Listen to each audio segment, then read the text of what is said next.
Nalazim se u gradu Vila Nova de Gaia. Iza mene je Porto.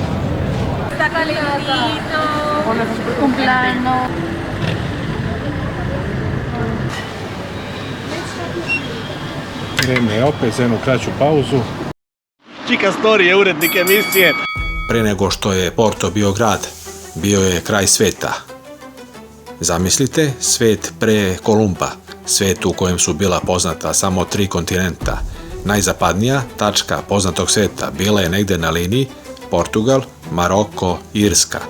Ispod Sahare na mapama je pisalo: ovde su lavovi. Čika Story. Jedan je jedini Čika Story. Atlantik se smatrao nepremostivim, a mnogi su verovali da se, ako se predugo plovi na zapad, stiže do ivice sveta. Ljudi su tada stajali na obalama Portugala, ovde u Portu, gledali zapenjeni Atlantik i mislili: nema dalje. I taj osjećaj nije nestao. On se danas osjeća u ovom gradu. Porto nije samo grad. Porto je osjećaj ivice. A onda se dogodio preokret. Evropljani su poverovali da je zemlja okrugla. Prestali su da se boje ponora. Shvatili su da more nije kraj, već put. Da se Afrika može oploviti. Da se do Indije može stići bez posrednika. I u tom trenutku mala zemlja na zapadu Evrope ulazi u istoriju. Portugal postaje sila koja gleda dalje od horizonta.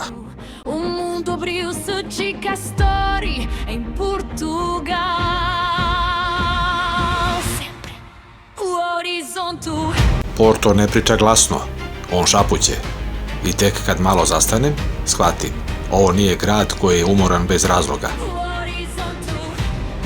Ovo je grad koji je nekada gledao svet sa vrha, a danas stoji sa strane i pamti. Da bi razumeo Porto danas, ne moram da gledam oko sebe. Moram da pogledam unazad, jer pre nego što je bio tih, pre nego što je bio skroman, Portugal je bio sila koja je menjala mapu sveta. U prethodnoj epizodi pokušao sam da osjetim Porto, pa sam hodao, gledao i slušao, ali ostalo je pitanje koje ne može da se preskoči. Zašto je ovaj grad danas ovakav? Zašto deluje ponosno, a umorno? Zašto izgleda kao da je već sve video?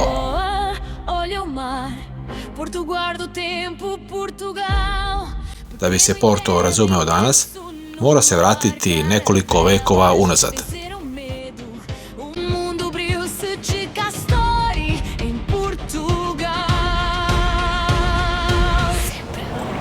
Nalazim se na trgu Batalja. Na trgu se nalazi spomenik portugalskom kralju Pedru V, koji je vladao sredinom 19. veka. Za vreme kratke vladavine kralj je uveo brojne reforme, bio je izuzetno obrazovan i poštovan u narodu.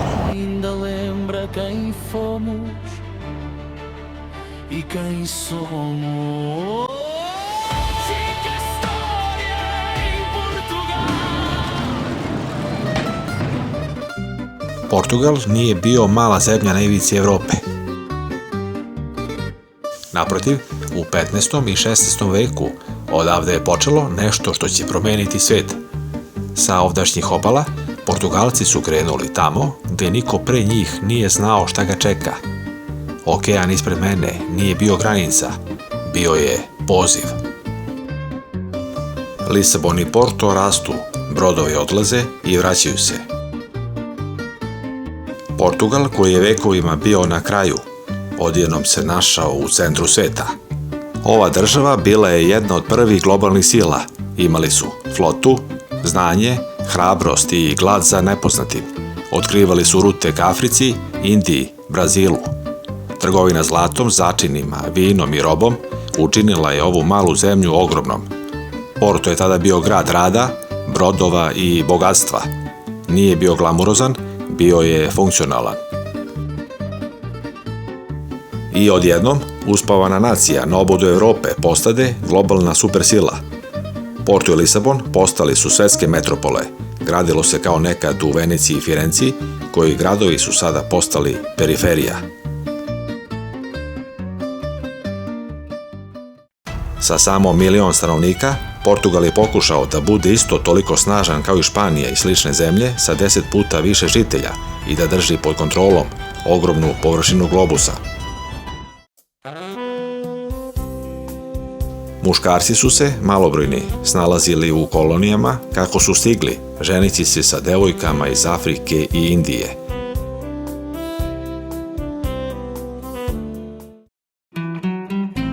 Njihove sestre, majke, devojke i verenice stajale su na obali Atlantika i gledale u pučinu pevajući tužne pesme poznate kao fado.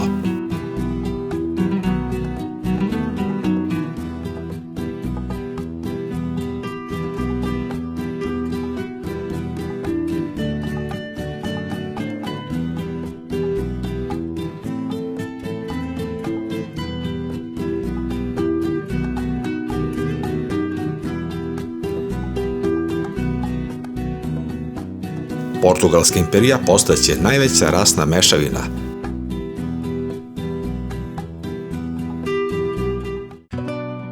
A metropola će predstaviti Evropi sve najsavremenije stvari onog doba: čaj, kafu, roblje, šećer.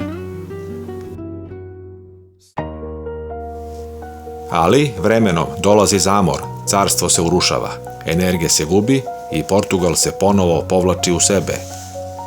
Kao i sve drugo, nijedna imperija ne traje večno. Svaka moć ima cenu.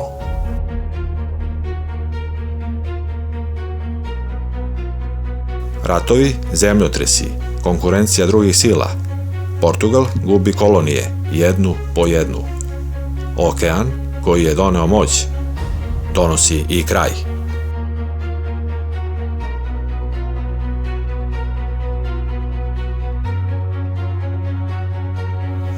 Ipak, ostala je kultura, jezik koji se govori na više kontinenata, muzika puna tuge, fado, i gradovi koji žive sporije, ali pamte više. Portugal više ne vlada svetom, ali je ostavio trag koji se ne briše. I danas, nakon 6 vekova, na ušću reke Douro, između brda i Atlantika, Porto stoji kao svedok svih tih epoha. Grad koji izgleda kao da stoji između Evrope i nečeg daljeg, grad u kojem se istorija ne pokazuje glasno, već se osjeća. Ljudi ovde žive skromno, rade mnogo, ne glume sreću. Nema teatralnosti, nema potrebe da se iko dokazuje. Ovo je grad koji zna šta je bio i zna šta više nikada neće biti. Možda zato Porto deluje mirno, možda zato ljudi ne žure, možda zato grad ne pokušava da te osvoji na silu. U centru grada, kada to kažem, mislim i na uži i na širi centar, nema puno gužve u saobraćaju.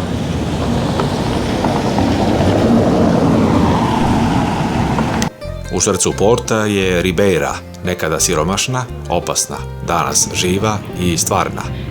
Ovde ljudi žive kako su živeli decenijama. Ništa nije ispolirano do kraja i baš zato je iskreno. Portugalski mentalitet najbolje se vidi ovde. Zemlja stare slave, ali bez gorčine. Kao starac koji se seća, ali se ne žali. Poštovana publiko, da li biste ostali u Portu ili nastavili dalje? More ispred, limeni ljubimac parkiran, Trogir na par minuta. Ako putujete obalom, ovo je prava baza. Kamp Seget, Seget Donji, Dalmacija, Hrvatska. Za svaku preporuku.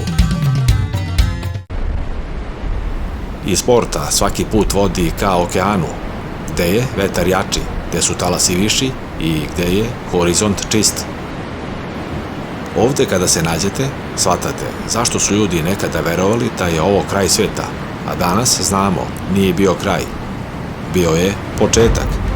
Ali jedno pitanje ostaje otvoreno. Kako se danas živi u gradu koji je nekada gledao svet, a sada gleda samo okean? U sledećoj epizodi ne pričamo više o prošlosti. Pričamo o vinu, plažama oko Porta, mestima gde se dolazi da se pobegne i o tome da li je ovaj kraj sveta možda baš pravo mesto za život. To bi bilo sve za danas. Hvala na pažnji i svako dobro.